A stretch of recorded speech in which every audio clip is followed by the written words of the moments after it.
नूह शहर के कबीर मोहल्ले की महिलाओं पर गुरुवार देर शाम कुआं पूजन के समय शहर की बड़ी जामा मस्जिद से पत्थर फेंकने का मामला सुबह होते ही तूल पकड़ने लगा। शहर के मुख्य बाजार के लोगों ने बाजार की दुकान बंद रखी तथा नई धर्मशाला के सामने दरी बिछाकर बैठ गए, जिसकी सूचना जैसे ही जिला प्रशासन को लगी तो डीएसपी वीरेंद्र सिंह, एसडीएम अश्विन कुमार नूह लोगों के बीच पहुंच गए और लोगों की बात सुनी। गुस्साए लोगों ने भी डीएसपी के सामने जमकर अपनी बर्दाश्त निकाल तथा जिन लोगों ने महिलाओं पर पथराव किया उन लोगों की गिरफ्तारी की बात भी कही। वहीं जब लोगों के सड़क पर बैठने की सूचना विधायक आफताब अहमद को लगी तो वह भी लोगों के बीच पहुंचे और मामले को शांत करने की बात कही। इसके अलावा भारतीय जनता पार्टी से पूर्व विधायक जाकिर हुसैन भी शहर के लोगों के बीच में पहुंचे और पूरे मामले को शांत करने की बात कही तथा जिन लोगों ने इस तरह की हरकत की है उन लोगों की गिरफ्तारी की बात भी कही गई। अधिकारियों तथा नेताओं के आश्वासन के बाद दरी बिछाकर बैठे लोग खड़े हो गए और अपनी अपनी दुकान खोलने लगे। कुआं पूजन मामले की जानकारी जब विश्व हिंदू परिषद को लगी तो उनके भी एक प्रतिनिधि मंडल नूह पहुंचा और पीड़ित परिवार और महिलाओं से मिला। विश्व हिंदू परिषद के स्टेट प्रेसिडेंट रिटायर्ड जज पवन कुमार ने कहा कि वह राम अवतार के परिवार के हालात जानने के लिए उनके घर पहुंचे हैं। उन्होंने कहा कि मैंने परिवार के लोगों से बात की है और पूरे हालात को समझा है। रिटायर्ड जज पवन कुमार ने कहा कि शहर की बड़ी जामा मस्जिद से महिलाओं पर पथराव किया गया है, जिसमें कुछ महिलाएं घायल भी हुई हैं। उन्होंने कहा कि यह घटना बहुत ही निंदनीय घटना है। पवन कुमार ने कहा कि जिस तरह मस्जिद की मौलवी यह दिखावा कर रहे हैं कि यह बच्चों के द्वारा की गई है, उन्होंने कहा कि इस तरह की हरकत में साथ देने वाले मौलवी भी सबसे बड़े दोषी हैं। साथ ही उन्होंने कहा कि मेवात जैसे एरिया में यहाँ पर रह रहे हिंदुओं के ऊपर डर बनाने की कोशिश की जा रही है।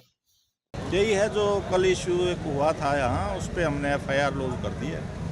उसमें क्योंकि कोई नाम वगैरह उन्होंने दिए नहीं थे तो उस पर इन्वेस्टिगेशन कर रहे हैं। जो भी इसमें दोषी होंगे उनके खिलाफ कार्रवाई करेंगे। तो यही चाह रहे थे कि जी उस पर एक्शन हो, तो ऑलरेडी हमने एक्शन शुरू कर दिया है। इसी बात पे उन्होंने कहा कि जी ठीक है, आपने बात हमारी मान ली और उन्होंने अपनी दुकानें खोल ली हैं। तो थोड़ी देर के लिए बैठे थे तो समाधान हो गया। क्या कुछ समय दिया गया है कुछ दिनों का? नहीं, समय का तो यही है कि इसमें हम जल्दी से जल्दी प्रयास करेंगे कि जो भी इसमें दोषी है, एक्चुअल जो दोषी है उसके खिलाफ हम एक्शन करें। सर, किस तरह की सुरक्षा के इंतजाम है और क्या आप ये लोगों से करना चाहिए? सुरक्षा का वैसे तो राउंड द क्लॉक जो है ड्यूटीज़ हैं हमारी यहाँ, लेकिन ये बात लोगों की तरफ से आई थी कि जी मस्जिद के आसपास से, जैसे अभी शादियों का समय हो गया शुरू, तो उसमें जो है इधर से ही निकलते हैं मेन जो भी प्रोसेसन होते हैं, तो उसमें भी जो है परमानेंट कोई ड्यूटी लगाई जाए। तो एसएचओ को डायरेक्शन दी है कि यहाँ हमारी एआरवी और जो एक राइडर है उसको हमने अप्लाई करने के लिए आगे से आदेश दे दिए। सर, जनता से क्या अपील करना चाहेंगे कि अफवाहों पर ध्यान ना दें? अपील यही है कि दोनों समुदाय जो है इसमें अपना भाईचारा जैसे पहले बनाया है उसी तरह बनाए रखें और एक दूसरे के साथ सहयोग करें। और जो लोगों ने ये दिखाया भी है, दोनों पक्षों से आश्वासन भी मिला। मैं कहूँगा कि हमारी शहर की महिलाएं कलश यात्रा निकाल रही थी और उसमें जो पथराव की जो है पत्थरबाजी की जो घटना सामने आई थी रात में ही जो है उस चीज़ का संज्ञान लिया गया था। प्रशासन भी उसमें हुआ था और दोनों समुदायों को और जो भी दोषी थे रात में ही इस चीज़ का था कि जो भी दोषी हैं उनके खिलाफ कार्रवाई करी जाए। और मैं समझता हूँ कि ऐसी घटनाएं ये निंदनीय हैं और ये ऐसी घटनाएं नहीं होनी चाहिए। ये इस इलाके के अमन चैन के लिए बार बार ऐसी की घटनाएं होनी अपने आप में भाईचारे को खराब करने के प्रयास हैं। और हम ये मानते हैं कि पुलिस प्रशासन और समाज मिलके इस तरह की घटना पुनरावृत्ति ना हो, क्योंकि छोटी घटना बेशक हो लेकिन उसके जो है असरात इस एरिया में एक तरीका है डर का माहौल बनाने का कि अटैक करो और उस भावनाओं को ठेस पहुंचाओ और बच्चों को आगे कर दो, जैसा अभी भी किया है कि ये पथराव बच्चों ने किया है। ये ऐसा नहीं है, ये सोची समझी तरीका होता है इनका डर फैलाना, कि ताकि हिंदू लोग डरें और अपने उत्सव, अपने जो त्योहार है वो मनाने की हिम्मत ना करें।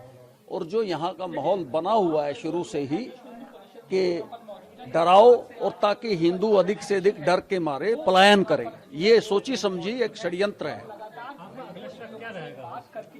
अभी हम संगठन से बात करेंगे, अपने संगठन से बात करके सारे जो है हम लोग विमर्श करके और फिर बात करेंगे। प्रशासन का क्या इसमें ढुलबुल रवैया है उसको भी देखेंगे और हमारी प्रेस कॉन्फ्रेंस जो है वो 4 बजे गुरुग्राम में होगी। देखिए इस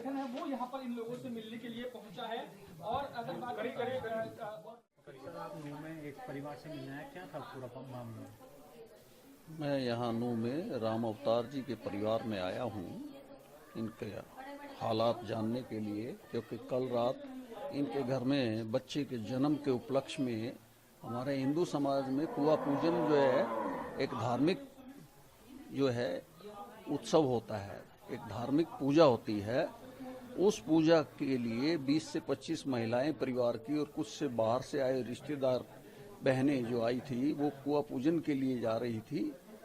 और जब वो कुआ पूजन करके वापस आ रही थी तो वो जो मस्जिद है वहाँ से कुछ शरारती तत्वों ने इन पर पथराव, जूते चप्पल पाइप करके घायल किया। उसमें करीब 17 महिलाओं को चोट लगी और उनमें कुछ महिलाएं ऐसी थी जिनको चोट लगी जो बाहर से इनके रिश्तेदार थी, वो रात को डर के मारे यहाँ से चली भी गई है। तो ये घटना जो है निंदनीय है और जिस मस्जिद से बच्चों ने पथराव किया या महिलाओं ने पथराव किया या व्यक्तियों ने पथराव किया, हमारी धार्मिक भावनाओं को ठेस पहुंचाई, ये बहुत निंदनीय है। और मौलवी जी अगर इस बात को सिर्फ ये दिखाने की कोशिश कर रहे हैं कि इस पे बच्चे इन्वॉल्व थे तो ये बिल्कुल गलत है। अगर मौलवी जी ये कहते हैं कि मंदिर मस्जिद इनके मदरसों में या मस्जिदों में यही शिक्षा